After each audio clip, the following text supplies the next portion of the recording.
आज हम सुनेंगे मुंशी प्रेमचंद जी की लिखी हुई कहानी लॉटरी के बारे में। जल्दी से मालदार हो जाने की हवस किसे नहीं होती। उन दिनों जब लॉटरी के टिकट आए तो मेरे दोस्त विक्रम के पिता, चचा, अम्मा और भाई सभी ने एक एक टिकट खरीद लिया। कौन जाने किसकी तकदीर जोर करे। किसी के नाम आए रुपया रहेगा तो घर में ही, मगर विक्रम को सब्र न हुआ। औरों के नाम रुपए आएंगे, फिर उसे कौन पूछता है। बहुत होगा, 10-5 हज़ार उसे दे देंगे। इतने रुपयों में उसका क्या होगा। उसकी ज़िंदगी में बड़े बड़े मंसूबे थे। पहले तो उसे संपूर्ण जगत की यात्रा करनी थी, एक एक कोने की, पेरू और ब्राज़ील और टिम्बकटू और होनोलुलु, ये सब उसके प्रोग्राम में थे। वह आंधी की तरह महीने 2 महीने अड़कर लौट आने वालों में से न था। वह एक एक स्थान में कई कई दिन ठहर कर वहाँ के रहन सहन, रीति रिवाज आदि का अध्ययन करना और संसार यात्रा का एक बृहद ग्रंथ लिखना चाहता था। फिर उसे एक बहुत बड़ा पुस्तकालय बनवाना था, जिसमें दुनिया भर की उत्तम रचनाएं जमा की जाएं। पुस्तकालय के लिए वह 2 लाख तक खर्च करने को तैयार था। बंगला, कार और फॉर्च्यूनर तो मामूली बातें थी। पिता या चचा के नाम रुपए आए तो 5,000 से ज़्यादा का डौल नहीं। अम्मा के नाम आए तो 20,000 मिल जाएंगे, लेकिन भाई साहब के नाम आए तो उसके हाथ ढेला भी न लगेगा। वह आत्माभिमानी था। घर वालों से खैरात या पुरस्कार के रूप में कुछ लेने की बात उसे अपमान सी लगती थी। कहा करता था, भाई, किसी के सामने हाथ फैलाने से तो किसी गड्ढे में डूब मरना अच्छा है। जब आदमी अपने लिए संसार में कोई स्थान न निकाल सके और तो यहाँ से प्रस्थान कर जाए। वह बहुत बेकरार था। घर में लॉटरी टिकट के लिए उसे कौन रुपए देगा, और वह मांगे भी तो कैसे। उसने बहुत सोच विचार कर कहा, क्यों ना हम तुम सांझे में एक टिकट ले लें।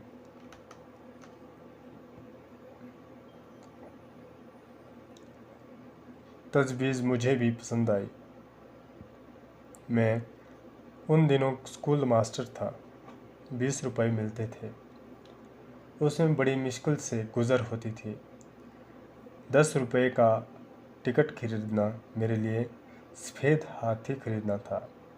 हाँ, एक महीना दूध, घी, जलपान और ऊपर के सारे खर्च तोड़कर 5 रुपए की गुंजाइश निकल सकती थी।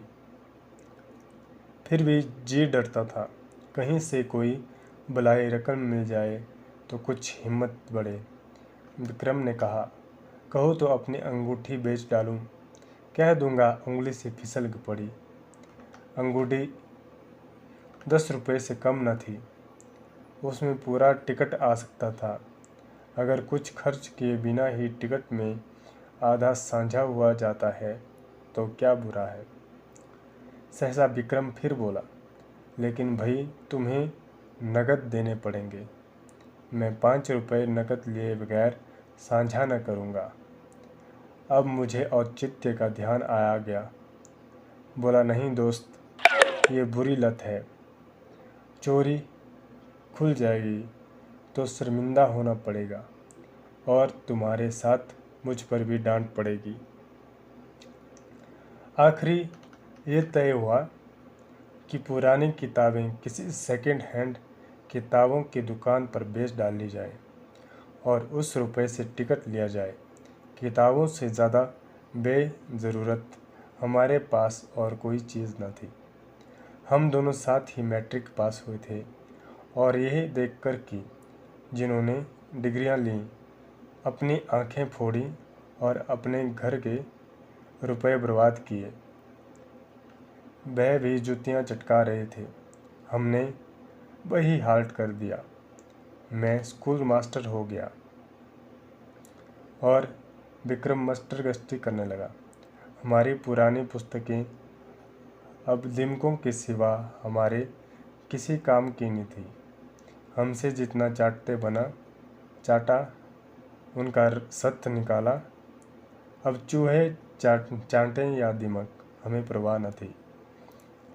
अब हम दोनों ने उन्हें कूड़े खाने से निकाला और झाड़ पोंछ कर एक बड़ा सा गट्ठर बांधा। मास्टर था, किसी बुक सेलर की दुकान पर किताब बेचते हुए झेंपता था। मुझे सभी पहचानते थे, इसलिए ये खिदमत विक्रम के सुपुर्द हुई और वह आध घंटे में 10 रुपये का एक नोट लिए उछलता कूदता आ पहुंचा। मैंने उसे इतना प्रसन्न कभी न देखा था। किताबें 40 रुपये से कम की न थी, पर ये 10 रुपये उस वक्त में हमें जैसे पड़े हुए मिले। अब टिकट में आधा साझा होगा। 10 लाख की रकम मिलेगी। 5 लाख मेरे हिस्से आएंगे, 5 विक्रम के। हम अपने इसी में मगन थे। मैंने संतोष का भाव दिखाकर कहा, 5 लाख भी कुछ कम नहीं होते जी। विक्रम इतना संतोषित न था। बोला, 5 लाख क्या, हमारे लिए तो इस वक्त 500 भी बहुत हैं भाई। मगर ज़िंदगी का प्रोग्राम तो बदलना पड़ गया। मेरी यात्रा वाली स्कीम तो टल नहीं सकती। हाँ, पुस्तकालय गायब हो गया। मैंने आपत्ति की, आखिर यात्रा में तुम 2 लाख से ज़्यादा तो खर्च ना करोगे? जी नहीं, उसका बजट है 3.5 लाख का। 7 वर्ष का प्रोग्राम है। 50,000 रुपये साल ही हुए तो हुए। 4,000 महीना कहो। मैं समझता हूँ 2,000 में तुम बड़े आराम से रह सकते हो। विक्रम ने गर्म होकर कहा, मैं शांत से रहना चाहता हूँ, भिखारियों की तरह नहीं। 2,000 में तुम शांत से रह सकते हो जब तक आप अपने हिस्से में से 2 लाख मुझे न दे देंगे, पुस्तकालय न बन सकेगा। कोई ज़रूरी नहीं कि तुम्हारा पुस्तकालय शहर में बेजोड़ हो। मैं तो बेजोड़ ही बनवाऊंगा, इसका तुम्हें अख्तियार है। लेकिन मेरे रुपए में से तुम्हें कुछ न मिल सकेगा। मेरी ज़रूरतें देखो, तुम्हारे घर में काफ़ी जायदाद है, तुम्हारे सिर पर कोई बोझ नहीं। मेरे सिर तो सारे गृहस्थी का बोझ है। 2 बहनों का विवाह है, 2 भाइयों की शिक्षा है, नया मकान बनवाना है। मैंने तो निश्चय कर लिया है कि सब रुपए सीधे बैंक में जमा कर दूंगा, उनके सूद से काम निकालूंगा। कुछ ऐसी शर्तें लगा दूंगा कि मेरे बाद भी कोई इस रकम में हाथ न लगा सके। विक्रम ने सहानुभूति के भाव से कहा, हाँ, ऐसी दशा में तुमसे कुछ मांगना अन्याय है। खैर, मैं ही तकलीफ उठा लूँगा, लेकिन बैंक के सूद की दर तो बहुत गिर गई है। हमने कई बैंकों में सूद की दर देखी, अस्थायी कोष की भी, सेविंग बैंक की भी। बेशक दर बहुत कम थी। 2-2.5 रुपये सैकड़े ब्याज पर जमा करना व्यर्थ है। क्यों ना लेन देन का कारोबार शुरू किया जाए। विक्रम भी अभी यात्रा पर न जाएगा। दोनों के साझे में कोठी चलेगी। जब कुछ धन जमा हो जाएगा तब वह यात्रा करेगा।